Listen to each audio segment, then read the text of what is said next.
Welcome to physics expert my self your favourite teacher Ramesh sir. आज हम class 12 के लिए बेहतरीन टॉपिक लेके आए हैं। टॉपिक का नाम है electric flux and Gauss law.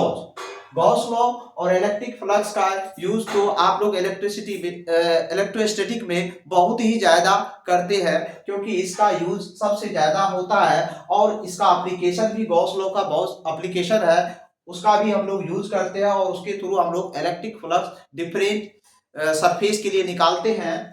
तो आज हम लोग ये पढ़ते हैं सबसे पहले, क्योंकि गॉस लॉ को समझना है तो उससे पहले आपको समझना पड़ेगा इलेक्ट्रिक फ्लक्स क्या होता है। तो इलेक्ट्रिक फ्लक्स क्या होता है ये डेफिनेशन लिखा हुआ है, देख लीजिए क्या लिखे हैं। The total numbers of electric field lines passing through any surface area. मतलब कोई भी सरफेस किसी टाइप का सरफेस क्यों ना हो, उससे नंबर्स ऑफ फील्ड लाइन कितना पास कर रहा है वही उसका क्या बताएगा, फ्लक्स बताएगा। तो उससे फ्लक्स कितना लिंक होगा वो ये चीज बताएगा कि फील्ड लाइन कितना पास कर रहा है। तो हम मान लिए एक क्लोज सरफेस है और क्लोज सरफेस ये फील्ड लाइन पास कर रही है और ये ds जो है एक स्मॉल छोटा सा एरिया लिए है ds, और एरिया वेक्टर का जरूरत पड़ता है। एरिया वेक्टर क्या होता है ये समझ लीजिए। ये सरफेस है तो एरिया वेक्टर क्या होगा, इस पर हमेशा परपेंडिकुलर होगा। तो ये एरिया वेक्टर ds है। तो हम लोग फ्लक्स कैसे निकालते हैं, मतलब इंटीग्रेशन करते हैं E डॉट ds, मतलब electric field numbers of field line crossing the given area, वो क्या बताता है, फ्लक्स को बताता है। उसी तरह दूसरा फॉर्म में delta phi equal to E dot delta ds, मतलब इसको हम लोग डेल्टा एस भी लिख सकते हैं, ds भी लिख सकते हैं। इंटीग्रेशन के टर्म्स में जब भी फ्लक्स को लिखेंगे हम लोग क्या ds के टर्म्स में रिप्रेजेंट करेंगे और समेशन के फॉर्म में लिखेंगे, डेल्टा s के फॉर्म में लिखेंगे। ये क्या है, एरियल वेक्टर है। एरियल वेक्टर हमेशा क्या होता है, सरफेस पर नॉर्मल होता है, परपेंडिकुलर। तो हम लोग फील्ड का डॉट प्रोडक्ट ये इलेक्ट्रिक फील्ड का किसके साथ, एरिया वेक्टर के साथ, तो वो क्या देगा, फ्लक्स देगा, E डॉट ds।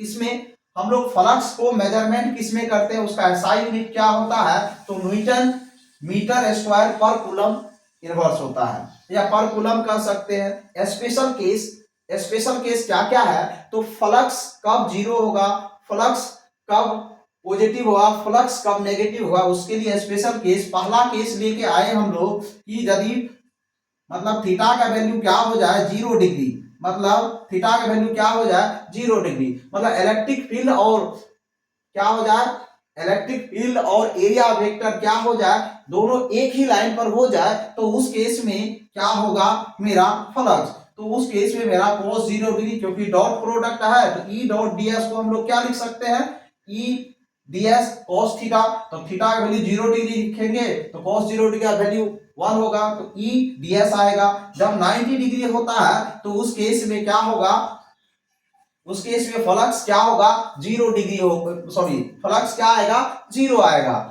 अब यदि 180 डिग्री हो जाए स्पेशल केस में, उस केस में फ्लक्स क्या होता है, नेगेटिव होता है। तो हम लोग तीनों स्पेशल केस 1 बाय 1 समझे, फर्स्ट केस, सेकेंड केस और थर्ड केस। तो सबसे पहले इंपॉर्टेंट ये है कि हमको फ्लक्स पहले समझ में आना चाहिए, तभी हम लोग गॉस लॉ को समझ सकते हैं। तो फ्लक्स आपको बताए कि कोई गिवन एरिया से कितना नंबर्स ऑफ फील्ड पास कर रहा है वही क्या बताता है, फ्लक्स। अब वो फील्ड लाइन एरिया वेक्टर का क्या हो सकता है, पैरेलल हो सकता है, एंटी पैरेलल हो सकता है, परपेंडिकुलर हो सकता है। तो तीनों केस का हम लोग जिक्र किए और तीनों केस में हम लोग फ्लक्स, इलेक्ट्रिक फ्लक्स निकाले। अब हम लोग चलते हैं गॉस लॉ की तरफ। गॉस लॉ क्या कहता है कि कोई भी क्लोज सरफेस से नंबर्स ऑफ फ्लक्स कितना लिंक है वो बताता है Gauss law. The total electric flux link with a close surface S is क्या होता है, क्यूब, मतलब उस क्लोज सरफेस में enclose star by epsilon not होता है। और हम लोग फ्लक्स को इस तरीके से लिखते हैं, मतलब ये समझ लीजिए कोई सरफेस में, इस सरफेस के अंदर मानिए कोई चार्ज Q है और इस चार्ज के कारण फील्ड होगा, वो फील्ड और उस गिवन एरिया का एरिया वेक्टर का हम लोग जब डॉट प्रोडक्ट निकालते हैं तो फ्लक्स देता है। तो हम लोग कहेंगे, मतलब गॉस लॉ को क्या कहेंगे कि कोई क्लोज सरफेस से फ्लक्स कितना लिंक है वो किसके बराबर होता है, चार्ज इनक्लोज दैट सरफेस, मतलब उस इनक्लोज सरफेस में कितना चार्ज है बाय एप्सिलॉन नॉट। ये परमिटिविटी होता है फ्री स्पेस का, इसको क्या कहते हैं, permittivity of free space, permittivity